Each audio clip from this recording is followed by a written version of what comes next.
नमस्कार, स्वागत है आप सभी का यूपी ट्रिपल एस सी मुख्य सेविका भर्ती में DB result, DB cut off, normalisation, final cut off सभी पर बात करेंगे। और इसके बाद एक वीडियो आप सभी के लिए और लेकर के आएंगे डॉक्यूमेंट्स के ऊपर, जिसमें हम पूरी डॉक्यूमेंट की लिस्ट आपको दे देंगे जो आपके डीबी में लगेंगे। अब इसमें देखिए, डीबी कट ऑफ को लेकर के या फिर फाइनल कट ऑफ को लेकर के आपको बहुत सारे वीडियो देखने को मिलते होंगे। और हमने जो भी आपको एक्सपेक्टेड कट ऑफ बहुत पहले बता रखा है, वो हमने बहुत ही उसमें सोच समझ करके और जो भी डाटा मिला था आप सभी का उसके आधार पर बताया था। और वही चीज़ें आज भी आप सभी को बताने वाले हैं। सबसे पहले देखिए, डीबी रिजल्ट को लेकर के जैसा कि आप सभी को देखने सुनने को मिल रहा होगा कि इसी सप्ताह में मंडे, ट्यूसडे, वेडनेसडे इस प्रकार की डेट भी आप सभी को बताई जा रही होगी। डीबी रिजल्ट आपका 30 नवंबर तक आने की उम्मीद है, उसकी पहले संभावना कम है। और आप लोग जानते हैं कि डीबी रिजल्ट या फाइनल जो मेरिट लिस्ट है, अभी 126 सीटों को लेकर के अंतिम डिसीजन आया नहीं है। अभी आगे डेट लगी है दिसंबर फर्स्ट वीक में। तो डीबी रिजल्ट में 1.25 गुना का जो एक नियम है आयोग का, ये डिपेंड करता है सीटों के ऊपर। अगर सीटों की संख्या 500 से कम होती है या फिर 500 से 1000 या फिर 1000 से 1500 या 2000 तक, ये सीटों की संख्या पर डिपेंड करता है। लेकिन इसमें आप किसी भी भर्ती को देख लीजिएगा, कुछ भर्तियों में आपको ऐसा देखने को मिला होगा कि लगभग 2 से ढाई गुना ही अभ्यर्थी टोटल शॉर्टलिस्ट हो पाते हैं। और इसमें भी किसी कैटेगरी में अभ्यर्थी कम होने की वजह से कभी कभी उस कैटेगरी के लिए पूरक सूची भी आती है। आपकी भर्ती में भी ऐसा हो सकता है। और ये जो भी पूरक या सप्लीमेंट्री लिस्ट आती है, फाइनल रिजल्ट से पहले पहले आती है। एक बार फाइनल रिजल्ट जारी होने के बाद कोई भी पूरक सूची या वेटिंग लिस्ट नहीं आती यूपी ट्रिपल एस सी से। इसके अलावा देखिए, हमने यहाँ पर एक लाइन नहीं लिखा है जानबूझ करके। जो आंसर की वाला प्रकरण है उसमें हमने पहले भी आप सभी को बताया था कि आंसर की में कोई भी बदलाव जैसी चीज़ें अब देखने को मिलने वाली संभावना बहुत कम है। यानी जो कुछ भी चर्चा उस पर चल रही है, हमने पहले भी ग्रुप में भी हमने एक मैसेज किया था कि अभी लगभग फरवरी से लेकर के और अभी आप देखेंगे कोर्ट ऑर्डर आने से पहले पहले जो भी 6-7 महीने का 8 महीने का समय था, तो इस समय के दौरान भी जिन भी बहनों को आपत्ति थी वो जाकर के आयोग में बात कर सकते थे अपने आंसर की को लेकर के। लेकिन अब डीबी रिजल्ट आने वाला है तो फिर आंसर की चर्चा कहाँ से होने लगी। तो आप सभी से निवेदन है कि अब आप लोग अपने रिजल्ट को लेकर के प्रयास करें, कोशिश करें कि रिजल्ट आपका जल्दी से आए और भर्ती आपकी जल्दी से पूरी हो। और वैसे भी देखिए, अब कुल मिलाकर के ज़्यादा समय आपकी भर्ती में लगना नहीं है, आपकी भर्ती बहुत जल्द पूरी होगी। और 126 सीट पर भी ये मामला भी बहुत जल्दी फाइनल होगा। और उम्मीद है कि सभी के सभी 2693 पदों पर ही आपकी भर्ती में डीबी आपकी भर्ती में फाइनल मेरिट लिस्ट या रिजल्ट देखने को मिल सकता है। तो डीबी रिजल्ट आपका अगर बहुत लेट हुआ तो दिसंबर फर्स्ट वीक, बाकी बताने दीजिए उन लोगों को मंडे, ट्यूसडे, वेडनेसडे। फिर जैसे ही 2-3 दिन बीतेगा उसके बाद फिर नेक्स्ट वीक में लोग आ जाएंगे, तो उसी प्रकार से उनकी डेट आगे बढ़ती रहेगी। फिर कभी न कभी एक डेट उनकी सही हो जाएगी। तो उससे मतलब होता नहीं, जो चीज़ें आप लोग समझ चुके हैं कि सचिव सर ने भी क्या बोला था अभी जो 2 सिस्टर गई थी आयोग में। बाकी आंसर की पर या आंसर की में बदलाव पर कोई भी चर्चा नहीं है, कोई भी उस पर बात नहीं हुई है। सीधे सीधे डीबी रिजल्ट पर काम स्टार्ट हो चुका है। और जो भी कोर्ट ऑर्डर की कापी थी वो ऑलरेडी प्राप्त हो चुकी है विभाग को भी, आयोग को भी। और 30 नवंबर तक या 30 नवंबर के आसपास तक हो सकता है कि 30 नवंबर से एक दिन, 2 दिन, 3 दिन पहले भी आपका रिजल्ट आ जाए या फिर एक दिन, 2 दिन, 3 दिन बाद भी आ सकता है। दोनों चीज़ें हो सकती है, प्लस माइनस दोनों चीज़ें आप सभी मान करके चलेंगे। और डीबी रिजल्ट आने के बाद फिर डीबी की नोटिस आएगी। और एक चीज़ आप सभी ध्यान रखिएगा, जो भी एग्ज़ाम होने वाला है उससे कोई फ़र्क नहीं पड़ेगा आपकी डीबी पर। आपकी डीबी करवाई जा सकती है। और आपकी डीबी अभी भी दिसंबर और जनवरी, मोस्ट एक्सपेक्टेड है कि दिसंबर में ही आपकी डीबी की डेट लग जाए। और आप सभी की डीबी लखनऊ में ही आप सभी को बुलाया जाएगा, लखनऊ में। और डीबी आपके 2-3 दिन में कंप्लीट नहीं हो पाएगी, कम से कम 15 से 20 दिन तक, कम से कम मैं बता रहा हूँ। बाकी ये समय 1 महीने का भी हो सकता है। ठीक है, आप लोग देख लीजिएगा 2-3 दिन में जो लोग डीबी कराने वाले हैं तो फिर उनकी भी बात देखी जाएगी। तुक्का मारना, ऐसी चीज़ें अनुमान से बताना बड़ा आसान होता है, चाहे कट ऑफ हो, चाहे डीबी कैसे होना है या फिर डीबी का रिजल्ट, कुछ भी चीज़ें हो। कम से कम 15 से 20 दिन तक डीबी आपकी चलेगी। और डीबी में कितने अभ्यर्थी शॉर्टलिस्ट होंगे, 1.25 गुना का नियम है, लेकिन कम से कम 2-2.5 गुना, 3 गुना अभ्यर्थी शॉर्टलिस्ट होते ही होते हैं। उस हिसाब से कम 8000 के आसपास तक अभ्यर्थी शॉर्टलिस्ट होने चाहिए। अब ये संख्या प्लस भी हो सकती है, थोड़ी बहुत माइनस भी हो सकती है। अब डीबी कट ऑफ को लेकर के देख लीजिए आप सभी, जैसा कि हमने आप सभी से बताया था कि 50 से ऊपर डीबी की कट ऑफ नहीं जानी चाहिए जनरल के लिए, और हो सकता है कि लगभग इतनी ही कट ऑफ ओबीसी की भी रखी जाए, इतनी ही कट ऑफ। ईडब्ल्यूएस की और एससी की कट ऑफ थोड़ी कम रहेगी, एसटी की कट ऑफ और कम रहेगी। मतलब ये कट ऑफ अगर बिल्कुल अगर एग्जैक्टली बताना हो तो बहुत मुश्किल है, लेकिन एक जो डाटा है आप सभी के उसके आधार पर, चूँकि जब तक भर्ती पर आगे काम होता नहीं है, डीबी रिजल्ट पर काम होता नहीं है, फाइनल मेरिट लिस्ट पर काम होता नहीं है, तब तक कट ऑफ बता पाना बहुत मुश्किल होता है।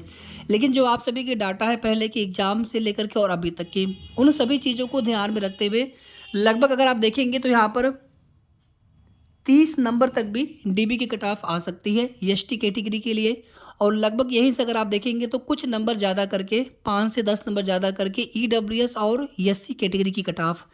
इसी प्रकार से देखेंगे ये मैक्सिमम कट ऑफ है, ये 50 नंबर, ठीक है। ओबीसी की कट ऑफ आपको 45 के आसपास तक देखने को मिल सकता है, 45 के आसपास तक। और अभी देखिए ये कट ऑफ सेम रखेंगे आयोग या फिर थोड़ा सा डिफरेंस रखेंगे, डिपेंड करेगा उनके ऊपर कि वो किस प्रकार से शॉर्ट लिस्ट करते हैं। हमने पहले ही आप सभी को बताया इसी वीडियो में कि किसी भी कैटेगरी में कम बच्चे होने पर आयोग कोशिश करते हैं कि कट ऑफ को इस प्रकार से मैनेज किया जाए कि सभी कैटेगरी के अधिक से अधिक अभ्यर्थी शॉर्ट लिस्ट हो सकें। इसलिए हो सकता है कि ये जो 50 नंबर वाली कट ऑफ, ये कट ऑफ थोड़ी और भी कम देखने को मिले, 48, 47 इस प्रकार से भी देखने को मिले, यानी दो कैटेगरी के कट ऑफ समान रखने के लिए इस प्रकार से भी किया जा सकता है।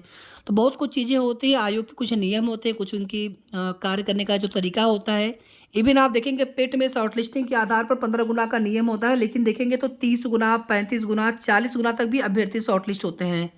तो कुछ न कुछ उसका रीजन होता है। आयोग चाहते हैं कि सीटें खाली न जाएँ, अधिक से अधिक अभ्यर्थी हर कैटेगरी की शॉर्ट लिस्ट हो, सभी को मौका मिले।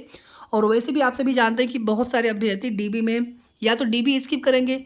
अच्छा देखिए, डीबी स्किप को लेकर के भी हम मुहिम चलाएंगे, डीबी स्किप को लेकर के भी मुहिम चलाएंगे, विशेष करके ऐसे सिस्टर जो इस भर्ती में ज्वाइनिंग नहीं करेंगी, केवल और केवल देखने के लिए अगर आप यहाँ पर डीबी कराते हैं तो समझ लीजिए कि एक परिवार, एक किसी दूसरे सिस्टर की नौकरी समझ लीजिए कि वहाँ पे उनकी संभावना समाप्त हो जाती है। तो डीबी स्किप पर मुहिम चलाएंगे, इसके लिए एक अलग सी वीडियो बनाएंगे। डीबी स्किप होना ही चाहिए।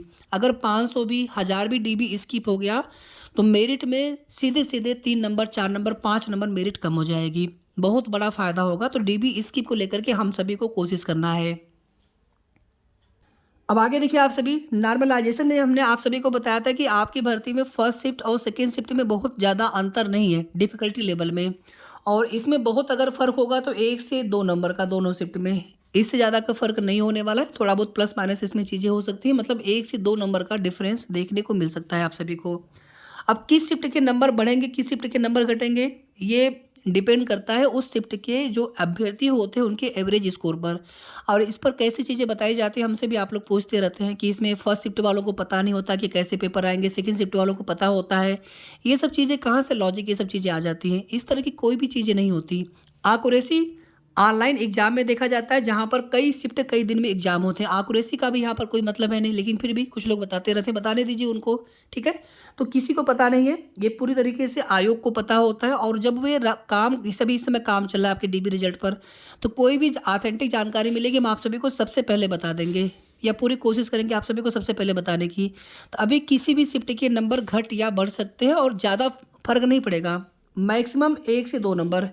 इसीलिए जो भी हमने एक्सपेक्टेड कट ऑफ पहले भी बताया था कि अगर इससे थोड़े बहुत कम ज़्यादा नंबर भी अगर आपके हो तो भी आप लोग उम्मीद पूरी रखें।